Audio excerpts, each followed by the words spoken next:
I can tell you something about the Gunfighters. Uh, that was a good movie.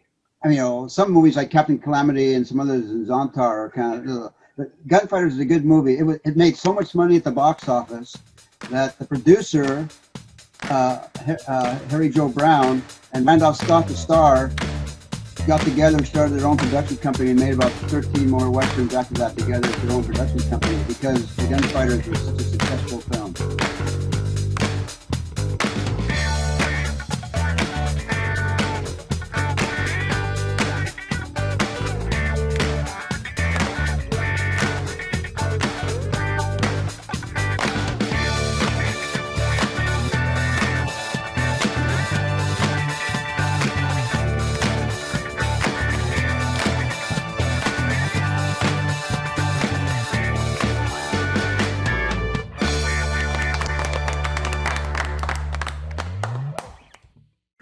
I think that the two things that stick out to me in this film the most are the horses and the sisters. And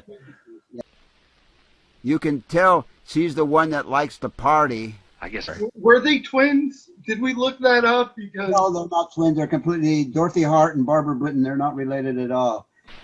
Now this is what I was talking about. We can make an entire internet by linking all these computers together.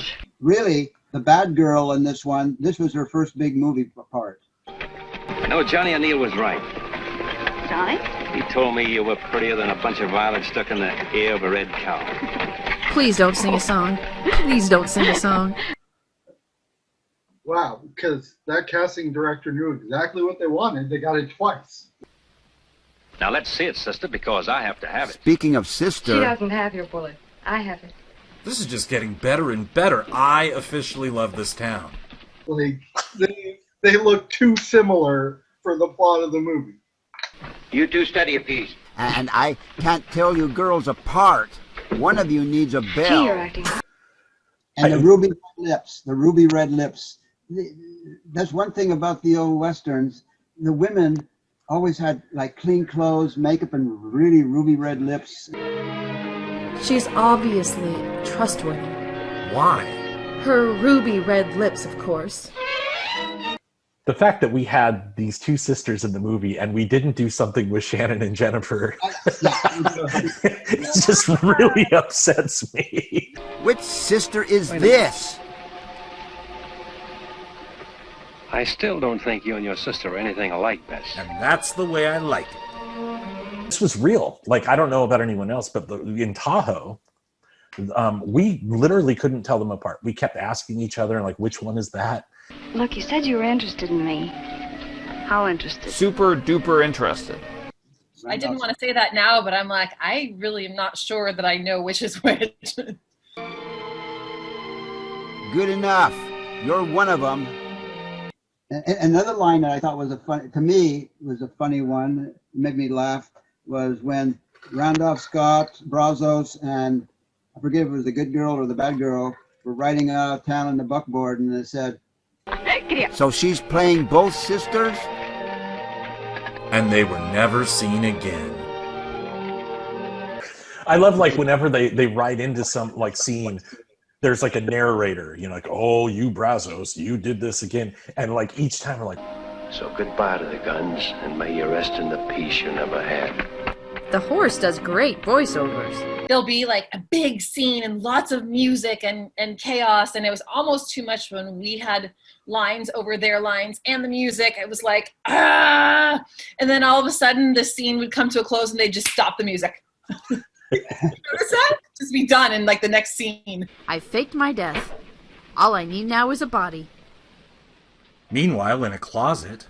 Well, I was just going to say another thing about Dorothy Hart, the bad girl, her first big film, but they filmed part of it in Southern California, and they filmed part of it in Arizona. When they were filming in Arizona, she had an accident, horseback riding scene, and she ended up having surgery. Had to take her back to the Cedars of Lebanon, do surgery on her, and then bring her back to the set. Don't you tell me what to do. You happen to be a hired hand around here, and that's all you are. Also has that scene where the horses trample that guy. Mm-hmm. Like, and that can't be, that couldn't have been planned. No, those horses were freaked out. Yeah. People get hurt. I almost got trampled to death by a horse in a movie. Really? Oh no. 1966, doing a Western film down in southern Utah, playing Indians attacking and burning a cabin. And I get killed. And I'm laying out there on the ground, and I hear this horse coming closer and closer, but I can't move. And the horse hoof went right between my head and my hand. And the guy, after apologized, he said he's not a good horse rider, and another horse forced him over. And the director back there started yelling, "Why didn't you move? Why didn't you move?" And I said, "Hey, a dead Indian can't move." But I didn't know which way to roll. I mean, if I rolled one way, I probably would have got trampled. So things happen. In movie making. Yeah. Oh, I brought a salad. Well- I put it on my hat. I guess I can. Of course, one of the characters' names is Johnny. Don't do it, Johnny. Please. It seems like there was a Johnny in every single movie we watched. I hope Johnny doesn't get shot in the confusion. You do? Who am I kidding? No. And Bob Tyrell. So here's the thing. Bob Tyrell. That's Bob Tyrell? I thought he was a woman. Why would you think that? Wait, never mind. Never see Bob Tyrell because he's dead when you get there. But of course, we reference him a few times. That night at the Inskip Ranch.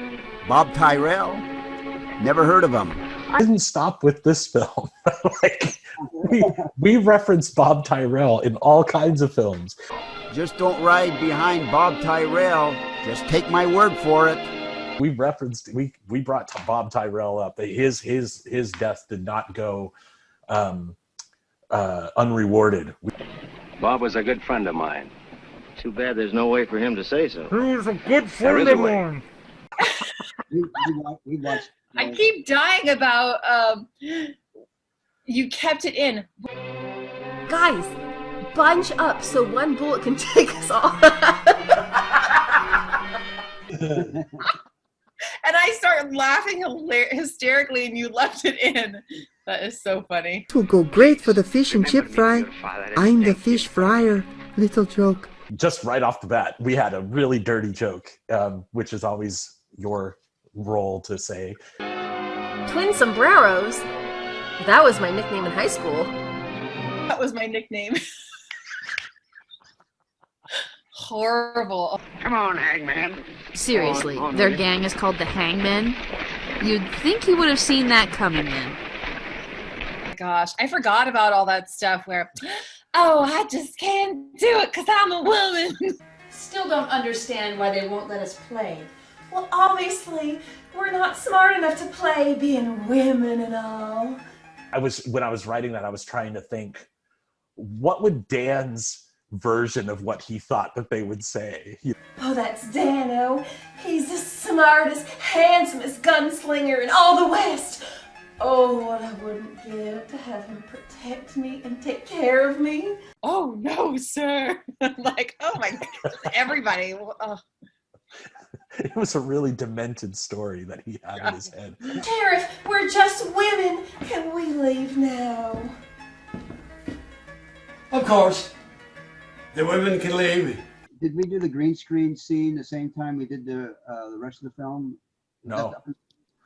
No, we did the green screen stuff like 6 or 8 months beforehand. Okay, because during some of the parts with us guys, one of your hands are hidden. Was that when you? Then later, I think I saw your hand, but was that when your hand was hurt when you fell? Yeah. So this parts of all of season 3 were there's parts where I'm hiding my wrist because it's wrapped in a cast because of the whole falling down stone stairs, and it was actually both wrists, but one was really, really bad. And not hiding it well, like under a giant pillow. Yeah. That's sure a pretty pony you got there. But he looks awful tired. Horse is nice, too. I hadn't done a Western, and so I was like, oh, a Western. Gotta wonder about a town where the horses outnumber the women by 10. Yeah, and that's what Jim and I mean, we're the older generation of the group. No. That's what we grew up on. I mean, you guys had Star Wars. We had Randolph Scott, you know. Curse you! I only had 2 more payments left on that horse. that's what we grew up on, the Westerns. The Westerns. Most of TV was Westerns. Every other show was a Western. It's a three-flusher. Did you recognize Inskeep, the old guy that gets shot in the buckboard? Did you recognize him as Uncle Henry in The Wizard of Oz?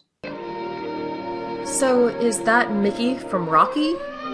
One of the things that I was amazed at writing-wise was how we took something so small and made it so big. Well, bless my heart if it ain't Miss Bessie. Why, you're just in time. Look, gingerbread. Gingerbread, wasn't it? Gingerbread. That's thank you. Gingerbread. Gosh, we didn't make it that big. Well, just what they send you over here for to do. If you must know, they want your recipe for gingerbread. Well, they must have had some. But it was just this little detail, and it was kind of an odd line, you know? But then we just kept going with it. Well, this gingerbread won't eat itself. When we did this in Lake Tahoe, the writers were all in the conference room, and we're watching this film, and I didn't pick up on what was going on. Do you know what we're doing, Stan? Not a clue, Claude. Not a clue. Everyone starts laughing and laughing and laughing, and I finally had to pause things. And this is the second time this has happened with Dylan. So I'll just stay here and make sure they don't leave. Spun around, and I was like, "What is going on?" and someone else said, "Dylan, he's talking as the horses." Say something meaningful, Mr. Horse. I'll start digging the grave. It just seemed right. The horses were as big a star as any of the humans, so they deserve some lines. I agree, yeah. And your brilliant take on it was referring to the humans. Silly two legs. Some horses saddle better than the dog. I like my two leg because he takes care of me. Although I remember saying a line that wasn't in the movie, or I just missed it, which was one of the horses. At one point, it was just the horse on the screen. And hi, audience. What do you think? Oh, gotta go. Sorry, in the shot. And I don't think that actually made it to the movie, which made me sad. Well, gotta go. Turning to you eventually and going, "Okay, enough." Yeah. Like, I get it, enough, though. Only two-leg doesn't carry you blood, keeps me safe. And I remember apologizing to you, because later I was like, "Oh, you can never have enough of the horses." Like, no, that was one of the funniest. Funniest things with the horses. Yeah. Inskip was there. We talked about gingerbread. Oh, this isn't going to be a running thing, is it? He doesn't know anything about anything else. Let's go get some gingerbread. The horror movies. The guy that played Bard, the bad guy that likes the bad girl.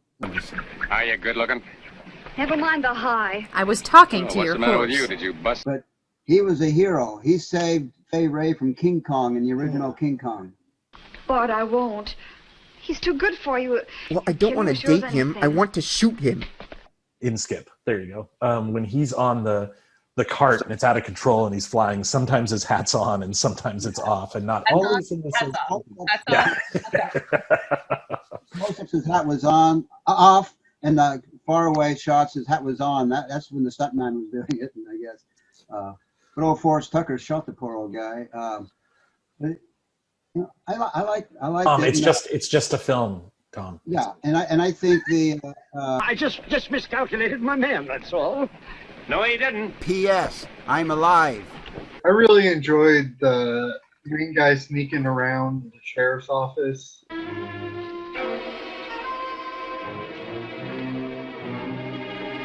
Hey, Brazos. And everyone walking by commenting on him. Oh, crap. Brazos is standing around the corners. Should we go out the back way? I just want some pizza. Scene where Brazos is in the cabin and he stands directly under the bullhead. Yeah. And I don't know if we have a joke about it or not. Yeah, and it's like that had to be intentional, right? Why am I so horny? Oh, in the same scene, the actress is like this. Remember? So it's his head with the horns, and the actress is completely backwards. After Bard won't do you any good. Is the director setting that shot up This on isn't a cattle purpose? range. This is a. There's, I probably have 10 lines that I just will never forget. And this is one of them where the one of the sisters, whichever one is in that scene, says, The country's changing. We don't need the guns anymore. Now they've stolen this from Barbara Boxer. it's like so funny to me. Oh. And Bob. Who's Bob again? Bob Tyrell. Yeah, not ringing a bell. I wish there was some way to. This is Preston and Charles's first episode as writers. One of the G's is silent. The extra G is for greatness. Very strange. And also a very long process. Yeah. I mean, each episode looks pretty, self-contained and linear. But when you go from the writing retreat was 2.5 years, and then 9 months later we filmed just up at Sonora, and then you had to spend the time hunting everyone down to get all the voices recorded, and then by the time it all got edited, it's pretty amazing that it came out as a linear finished product, given how long it took to do everything. You know that I can't ever come near you or talk to you again. See you tomorrow night? Yeah. Your sister coming over later? I'll check. I remember I finally convinced you guys to have a fire. I was so freaking cold. Oh, Yeah. You guys can fight about this, you and Dylan, because Dylan, to this day... It's way too hot. No, the fire reflected light differently throughout the different scenes. So you could have one part of an episode that the room was one color, and then the next part of the episode there was a fire reflecting off of everyone's eyes and their skin, and then you cut back and the fire's out because of the way that we shot everything. So the James's ties, the fire, and the rain. So cold. Nothing's more sexy than men firing guns on the range. Yeah! It's so cold. Like, you weren't wrong, but those three things were working together to drive me crazy. I love practicing piano surrounded by dead animals. This is the first one that you got to play a different character than Zaber, because you got to play the sheriff. Yeah. Well, Sheriff, I certainly couldn't have done it. I was too busy admiring Daniel's rugged jaw.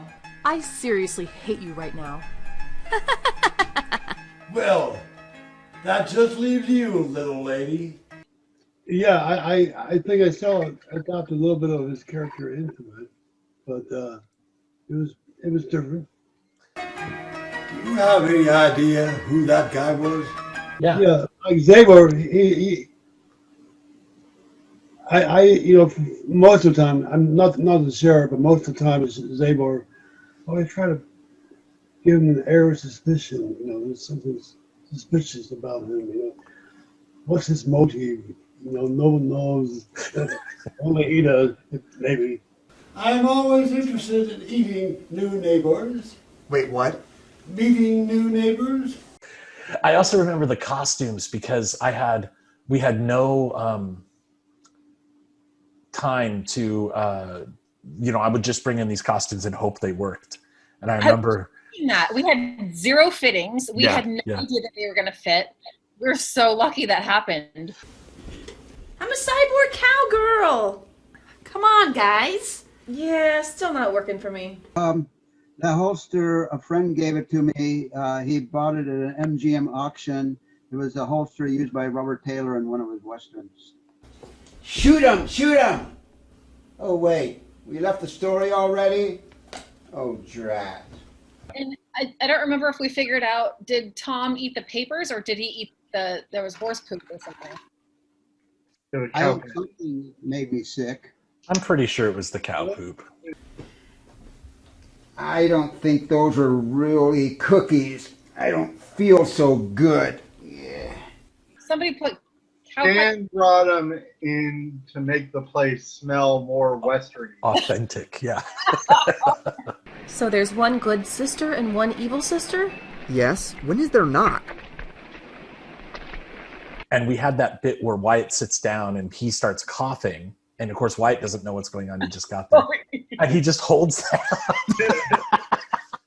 Oh. How 2020 of Wyatt. I just realized they all just moved into the dead guy's house, didn't they? Right in the middle of town where the footprint is, and they put a bucket over it, and like nobody moves it or like to drive there. Boy wears a boot like that. A guy with a giant hole in his foot. That's pretty great. Just the perfect. Somebody even says, I think, good thing the killer stepped in this plaster. I love when Brazos first rides up to the house, how it looks like they're inside, like just the angle of everything, and then and the horse, and the horse, and everything. It looks like they're just inside. Is he inside the house with a horse? I thought this joke was definitely Preston's. I remember him saying it, but he kept equating the movie to the movie Rambo. They've totally stolen this plot from Rambo. It's like stranger comes to town, the mob wants him out, they send him to the edge of town. It was like, oh, yeah, this is kind of like Rambo. I'm stealing everything I got from the movie Rambo. Brazos actually making out with both sisters? He doesn't know. He thinks it's one though. But so he doesn't know, but he really is with both of them. No, he gets all mixed up. I mean, no, but he does. He physically does. Yes. But physically, he does. It's not the same sister. Get your mind on your job. Do you know what you're getting paid for or not? I work hard. I work a lot, and I work hard on the show, and I feel like I need my own little, regardless of whether anyone else thinks it's funny. Oh, this reminds me of the episode of Lizzie McGuire where they throw a Halloween party at school, but Kate is left in charge and makes Lizzie clean out the janitor's closet. This reminds me of that episode of Lizzie McGuire where ... And in this one, they're burying the body or something. Do you have any idea how an outlaw has to ride? You do realize you're evil, right? All the dialogue, recording all the dialogue for the movie. Yeah, okay, you come. But I never knew what I was talking about. So in that sense, I dreaded it kind of. Was this film legal when it was made? You're the only person who didn't need to know what you were talking about. I commit random acts of shyness. Prospect was a fun character to play, and I know you told me before that people were surprised when they actually met me that I wasn't like Prospector Pete. I owe that to a childhood friend who talked that way. That we knew, and if he was going to Hayward, he would say, I've been to Hayward. Have you ever been to Hayward? Have you ever been to Hayward? Well, I have. That's where all the action is. Have you ever been to Weeks before? I have. That's where all the action is. The film stood up on its own, and we were just like the sprinkles on the top of the cake. The cake was there, even the frosting was there, and we were just sprinkling over the top to kind of flip it a little bit. So why am I still wearing my sling around my stomach? Gotta go.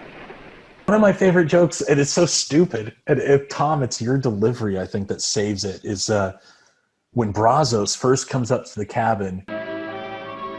Hello inside. Hello outside. Hello outside.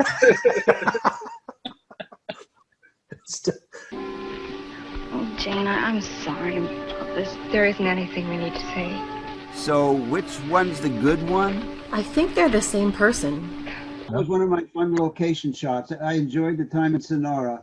The only location that outdid that one was for Rabbit Ears was Kiev and Odessa. Odessa, yeah, Kiev. Yeah, we did the Foxy scene in Kiev. Oh, before we go, we need to talk about Matthew's monologue. Yes, sir, Mr. Sheriff. I've been hiking these plains for going on about a quarter century now. It all started with my best mate, Maggie. Strange kid, that Maggie. I remember he'd always have to hide when he went to pee. It's actually a girl. Like, I'm like, you just don't understand. He's like, oh no, I know. She's good. Like, I got it. Like, I'm just ignorant of the fact that women exist. I'm like, yes, okay, good. Like, he had unusually long hair too. Strange kid, Maggie. You know, I don't know what's got me thinking about this, but I'm remembering some details. Like, when Maggie would sing, he had this beautiful voice, like an angel, real high-pitched. Hilarious. Just going off on Maggie. I think that more than anything else in the whole episode brought me back to Sonora, watching that and doing my best to not laugh to ruin the take. It was, he delivered it, I think he did it in one take. And he liked to color his fingernails. Strange kid, that Maggie. You know, I had some real confusing feelings about him right here in the confusion area. There is a Rabbit Ears world. There's very much of Rabbit Ears universe, and one of the thing is in the monologue. Matthew says, "Well, as he always does, well, it's getting late," as he always says. But then he says something about the cows won't ride themselves up Hopfner Ridge, right? And he mentions Hopfner Ridge in I think the first episode of Rabbit Ears. Eli's character is really mad, and he comes over and he's yelling at us about something, and he says something like,